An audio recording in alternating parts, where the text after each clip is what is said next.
Guys, ತುಂಬ ಖುಷಿ ಆಗ್ತಿದೆ.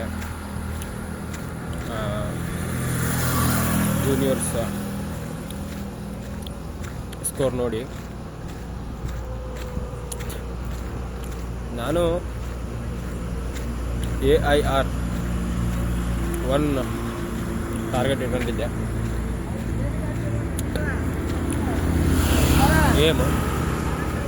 ಏಮ್ ಅಂತಾರಲ್ಲ, 1 ಇಟ್ಕೊಂಡಿದ್ದೆ.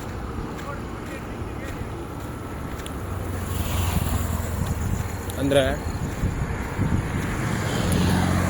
ನಿಮಗೆ ಫಾರ್ಮುಲಾ ಗೊತ್ತಾದ ತಕ್ಷಣ ನಿಮ್ಮ ಮೈಂಡಲ್ಲಿ ಏನು ಬರುತ್ತೋ ಅದೇ ಫಾರ್ಮುಲಾ. ಏನಂದರೆ ನಿಮ್ಮದು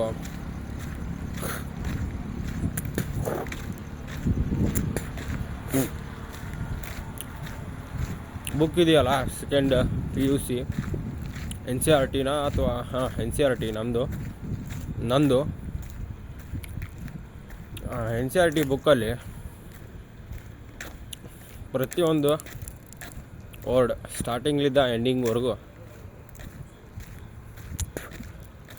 ಅಷ್ಟೊಳಗಡೆ ಬರುತ್ತೆ ಫಾರ್ಮುಲಾ. ಇದು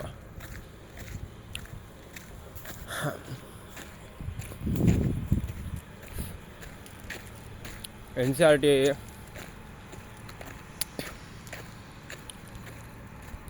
ಬುಕ್ಸಲ್ಲಿ ಬರುತ್ತೆ. Text book as per NCERT text book second PUC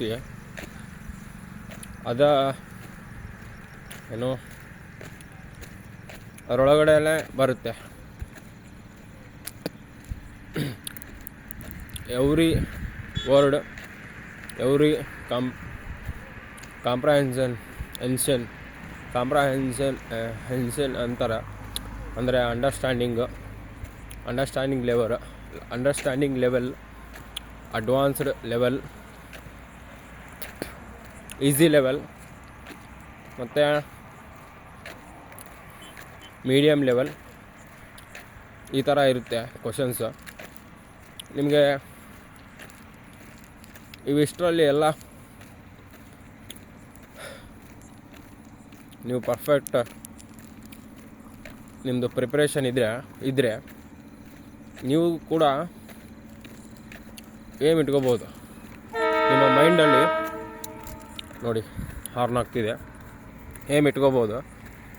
ನಿಮ್ಮ ಮೈಂಡಲ್ಲಿ ನೀವು ಜಸ್ಟ್ ಇನ್ಪುಟ್ ಮಾಡ್ಕೋಬೇಕು. ಏನಪ್ಪ ಅಂದರೆ,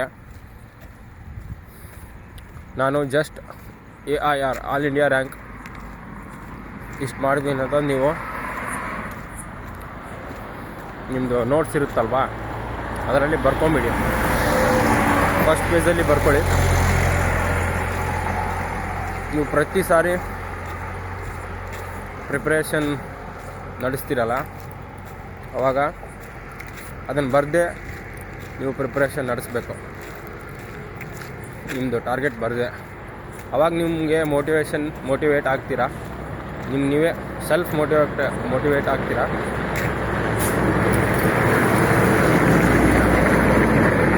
ಯಾರೆಲ್ಲ ಸಿಂಗಲ್ಸ್ ಇರ್ತಾರಲ್ವ, ಸಿಂಗಲ್ಸ್ ಅಂದರೆ ಮಿಂಗಲ್ ಆಗದೆ ಇರೋ ಸಿಂಗಲ್ಸ್ ಅಲ್ಲ, ಇಂಡಿವಿಜುವಲ್ ಆಸ್ಪಿರೆಂಟ್ ಇರ್ತಾರಲ್ವ, ನೀಟು, JEE, CET, CET ಇರ್ತಾರಲ್ವ, ಅವ್ರಿಗೆ ಇದು ಹೇಳ್ತಾ ಇರೋದು. ಕೋಚಿಂಗ್ ತೊಗೊತಿರ್ತಾರಲ್ವ ಅವ್ರಿಗೆಲ್ಲ, ಕಾಲೇಜಲ್ಲಿ ಸ್ಟಡೀಸ್ ಮಾಡ್ತಾರಲ್ಲ ಅವರಿಗೆಲ್ಲ, ಇಂಡಿವಿಜುವಲ್ ಸೆಲ್ಫ್ ಪ್ರಿಪೇರಿಂಗ್ ಆಸ್ಪರೆಂಟ್ಸ್ ಅವ್ರಿಗಷ್ಟೇ ಇದು ಮಾಡ್ತಾ ಇರೋದು. ಓಕೆ, ನನ್ನ ಲೆಕ್ಕಕ್ಕೆ ನಾನು ಅದೇ ಸ್ಟೂಡೆಂಟೇ, ಆದರೆ ನಾನು ಡ್ರಾಪ್ ಮಾಡ್ತಾಯಿದ್ದೀನಿ, ಇಗ್ನೋರ್ ಮಾಡ್ತಾಯಿದ್ದೀನಿ ಸದ್ಯಕ್ಕೆ. ನೋಡೋಣ, ಎಲಿಜಿಬಿಲಿಟಿ ಇದ್ದರೆ ಮುಂದೆ ಟೈಮ್ ಸಿಕ್ಕರೆ ನೆಕ್ಸ್ಟ್ ಇಯರು ಟ್ರೈ ಮಾಡ್ತೀನಿ ನೀಟ್. ನಾನು ಆ್ಯಕ್ಚುಲಿ ನನಗೆ ಫಸ್ಟ್ ಮೈಂಡಲ್ಲಿ ಬಂದಿದ್ದು ಯಾವ ಫೀಲ್ಡಲ್ಲಿ ಹೋಗ್ಬೇಕಂತ. 10th ನಾನು 10th 9th ಅನಿಸುತ್ತೆ may be, Deepu vlogs DV Kannada ನೋಡ್ತಿದ್ದೆ. ಆವಾಗ ನನಗನ್ಸಿತ್ತು ನಾನು ಇಂಜಿನಿಯರ್ ಮಾಡಬೇಕು, ಒಳ್ಳೆ ಕಾಲೇಜು ಅಲ್ಲಿ ಸ್ಟಡೀಸ್ ಮುಗಿಸಿ ಯಾವ್ದಾರ ಒಳ್ಳೆ ಜಾಬ್ ಪ್ಲೇಸ್ಮೆಂಟ್ ಮಾಡ್ಕೊಂಡು ಆರಾಮ್ ಮೋಟೋ ಬ್ಲಾಗ್ ಮಾಡ್ತಾ ನಮ್ಮೊಂದು ಫ್ರೆಂಡ್ಸ್ ಗ್ರೂಪ್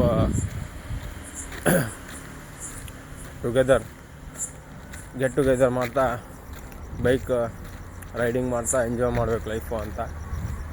ಆದರೆ ಅದು ಅವ್ರನ್ನ ನೋಡಿ ಕಲ್ತಿದ್ದು. ಅವರು ರೈಡ್ಸ್ ಹೋಗ್ತಾರಲ್ಲ ನಮ್ಮ DVN ಕನ್ನಡ ಸರ್, ಅವ್ರು ನೋಡಿ ಅವ್ರ ಬ್ಲಾಗ್ಸ್ ಅವ್ರ ಲೈಫ್ ಸ್ಟೈಲ್ ನೋಡಿ ಬಂದಿದ್ದು. ನನಗೆ ಯಾವುದು ಮಾಡಬೇಕಪ್ಪ ಒಳಗಡೆಯಿಂದ ನಿಮ್ಮದೊಂದು ಕನ್ಸೈನ್ಸ್ ಅಂತ ಇರುತ್ತಲ್ವ, ಮನಸ್ಸಾಕ್ಷಿ, ಅದ್ರ ಮೂಲಕ ಹೇಳ್ಬೇಕಂದ್ರೆ ಅದಕ್ಕೆ ಆನೆಸ್ಟಾಗಿ ಹೇಳ್ಬೇಕಂದ್ರೆ ನನಗೆ ಎಚ್ಚರ ಅಂತ ಪದ ಇದೆಯಲ್ಲ ಕನ್ನಡದಲ್ಲಿ, ಅದು ಯಾವಾಗಲೂ ನಾನು ಎಚ್ಚರ ಇರ್ತಿದ್ದೆ ಓದೋದ್ರಲ್ಲಿ ಫುಲ್. ನಂದೇನು ನಾನು ಪ್ರೆಸೆಂಟ್ ಇದ್ದ, ನಾನು ಓದ್ತಾ ಇರುವಾಗ ಯಾವಾಗಾದರೂ ಈಗಾದರೂ ಮುಂದೆ ಓದ್ತಾ ಇರ್ತೀನಲ್ಲ, ನಾನೇನು ಓದ್ತೀನಿ ಅದು ನನಗೆ ಅರ್ಥ ಆಗುತ್ತೆ ಮೊದಲು. ಅದಾಗಿಂದೆ ನಾನೇನು ಅನ್ಕೊಂತೀನಿ ಅದು ಆಗಬೇಕು ಮುಂದೆ ಫ್ಯೂಚರಲ್ಲಿ. ನನಗೆ ಅರ್ಥ ಆಗಿದ್ದನ್ನ ನಾನು ಮಾಡ್ತಿದ್ದೆ ಸ್ಕೂಲ್ ಡೇಸಲ್ಲಿ, ಚೆನ್ನಾಗಿ ಮಾಡ್ತಿದ್ದೆ. 8th ಮಾಡ್ತಿದ್ದೆ. 6th ಭಾಳ ನನಗೆ ಕ್ಲಾರಿಟಿ ಇರ್ತಿರಲಿಲ್ಲ. ನೆನಪಿದೆ 6th ಮ್ಯಾಥ್ಸ್ ಕನ್ಸ್ಟ್ರಕ್ಷನ್ ನೆನಪಿದೆ, ಎಕ್ಸ್ಟ್ರಾ ಕ್ಲಾಸ್ ಹಾಕ್ತಿದ್ರು. ಬಿಟ್ಟರೆ ನಂಬರ್ಸ್ ಇದೆಯಲ್ಲ, ರ್ಯಾಷನಲ್ ನಂಬರ್ಸ್ ಮೆಮೊರಿ ಹೋಗ್ತಾಯಿದ್ದೀನಿ ಗೈಸ್, ಫ್ಲ್ಯಾಶ್ ಬ್ಯಾಕ್ ಹೋಗ್ತಾಯಿದ್ದೀನಿ. ಅಸೋಸಿಯೇಟ್ ನಂಬರ್ಸ್, ಅದು ನಂಬರ್ಸಿಂದ ಒಂದು ರೂಲ್ ಇದೆ ನೋಡಿ, 1 2 3 4 ಅಲ್ಲ, ಅಥವಾ 6 1 3 ಏನದು ಕಾನ್ಸೆಪ್ಟ್ ಇದೆಯಲ್ಲ,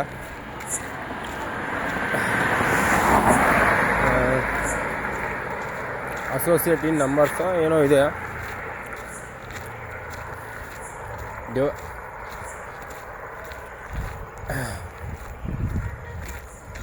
ಡಿವೈಡ್ ಕ್ವಶನೆಂಟ್, ಕೆಳಗಡೆ ಬರೋದು ಕ್ವಶನೆಂಟ್, ಕಡೆ ಡಿವೈಡೆಂಟ್. ಡಿವೈಡೆಂಟ್ಸ್ ಬಗ್ಗೆ ಒಂದು ರೂಲ್ ಇದೆ, ಕಾನ್ಸೆಪ್ಟ್ ಇದೆ. 6th ಅದು ನೆನಪಿದೆ, ಯಾರು ಹೇಳಿದ್ದು ಅಂತ. ಸರ್ ಹೆಸರು ಬೇಡ, ಸರ್ ಟೀಚರ್ ಏನಿದೆ ಬಿಟ್ಟು ಇಲ್ಲ ನಾನು. ಟೀಚರ್ನ ಅಥವಾ ಸರಿಂದ ಕಲ್ತಿದ್ದೀನ, ಬಿಟ್ಕೊಡ್ತಾ ಇಲ್ಲ ನಾನು. 7th ಒಬ್ಬರು ಬಂದಿದ್ದರು, ಗೆಸ್ಟಾಗಿ ಬಂದಿದ್ದರು, ಹೋಗ್ಬಿಟ್ರು ಅನಿಸುತ್ತೆ ಅವರು. ಅವ್ರದ್ದು ಬಿಟ್ಕೊಡ್ತಾ ಇಲ್ಲ. ರ್ಯಾಷನಲ್ ನಂಬರ್ಸ್ ಏನೋ ಹೇಳಿದ್ರು. ನನ್ನ ಬರ್ತಡೇ ಇತ್ತು, ಬರ್ತಡೇ ಸೆಲೆಬ್ರೇಟ್ ಮಾಡಿದ್ದೆ ನಾನು 7th. ಚಾಕ್ಲೇಟು ಕೊಟ್ಟಿದ್ದೆ, 7th ಕೊಟ್ಟಿದ್ದೆ ಚಾಕ್ಲೇಟ್ ಸ್ಕೂಲಲ್ಲಿ ಬರ್ಡೇಗೆ. 8th ಕೊಟ್ಟಿದ್ದೆ. 8th ಕೊಟ್ಟಿಲ್ಲ, ವಿಶ್ ಮಾಡಿಸಿದ್ರು ಸ್ಟೇಜ್ ಮೇಲೆ 8th. ಇನ್ನು ಡಿವೈಡ್ ಆಗಿದ್ದಿಲ್ಲ, ಕಂಬೈಂಡ್ ಇದ್ದು ನಾವು ಅನಿಸುತ್ತೆ. ಡಿವೈಡ್ ಆದಮೇಲೆ ಗೈಸ್ 8th ನಾವು ಡಿವೈಡ್ ಆದ್ವಿ ಹೆವಿ ಸೆಕ್ಷನ್ ಆಗಿ. ಅವಾಗಲೇ ಒಂಥರ ಅಂತಾರಲ್ಲ, ಜರ್ನಿ ಸ್ಟಾರ್ಟ್ ಆಯ್ತು ಅಂತಾರಲ್ಲ. ಯಾಕಂದರೆ ಸ್ಪೇಸ್ ಸಿಗುತ್ತೆ ನಿಮಗೆ. ಯಾವ space? Metre, kilometre, centimetre space ಅಲ್ಲ,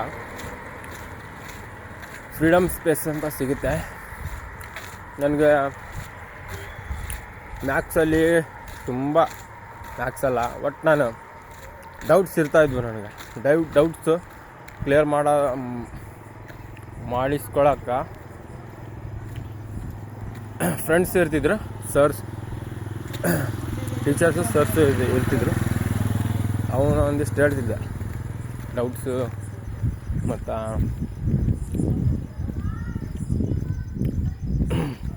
ಕ್ವಶನ್ಸ್ ಫ್ರೆಂಡ್ಸಿಗೆ ಹೇಳ್ತಿದ್ದೆ, ಟಾಪರ್ಸ್ ಹೇಳಿಕೊಡ್ತಿದ್ರು ಡೌಟ್ಸ್. ಅದು ಒಬ್ಬ ಇದ್ದ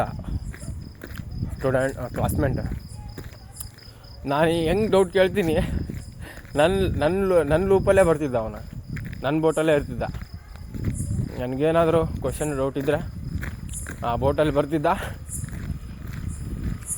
ಫ್ಲೋ ಮಾಡ್ತಿದ್ದ ಬೋಟ್ನ, ಫ್ಲೋ ಮಾಡಿ ಶೋರ್ ಹತ್ರ ಬಿಟ್ಟು ಹೋಗ್ತಿದ್ದ ನನಗೆ. ಅವನು ಮ್ಯಾಥ್ಸ್ ಟಾಪರ್ ಅವನು. ನಾ ಯಾವ ರೀತಿ ಕ್ವಶನ್ ಕೇಳ್ತಾ ಇದ್ದೀನಿ ಅನ್ನೋದು ರೀಡ್ ಮಾಡ್ತಿದ್ದ ಅವನು. ಬಿಟ್ಟರೆ ಇನ್ನೊಬ್ಬ ಇದ್ದ, ಇಂಟ್ರೋವರ್ಟ್ ಅಂತಾರಲ್ಲ, ಇಂಟ್ರೋವರ್ಟ್ ಎಕ್ಸ್ಟ್ರೋವರ್ಟ್ ಎರಡೂ ಇದ್ದ. ನಾನು ಏನಾದರೂ ಆ್ಯಕ್ಷನ್ ಮಾಡಿದರೆ ಅವನು ನಾನು ಕ್ವಶನ್ ಆ್ಯಕ್ಷನ್ ಮಾಡಿದರೆ ಅವನು ಆನ್ಸರ್ ಆ್ಯಕ್ಷನ್ ಮಾಡ್ತಿದ್ದ. ಅವನು ಓದೋದು ಸಿಮಿಲರ್ ಸೇಮ್. ನಾನು ಮನಸಲ್ಲೇ ಓದ್ಕೊತಿದ್ದೆ, ಅವ್ನು ನೋಡಿಕೊಂಡು ಬುಕ್ಸ್ನ ಮನಸಲ್ಲೇ ರೀಡ್ ಮಾಡ್ಕೊಂಡು ಓದ್ಕೊತಿದ್ದೆ. ಅವನು ಅದೇ ಟೈಪೇ.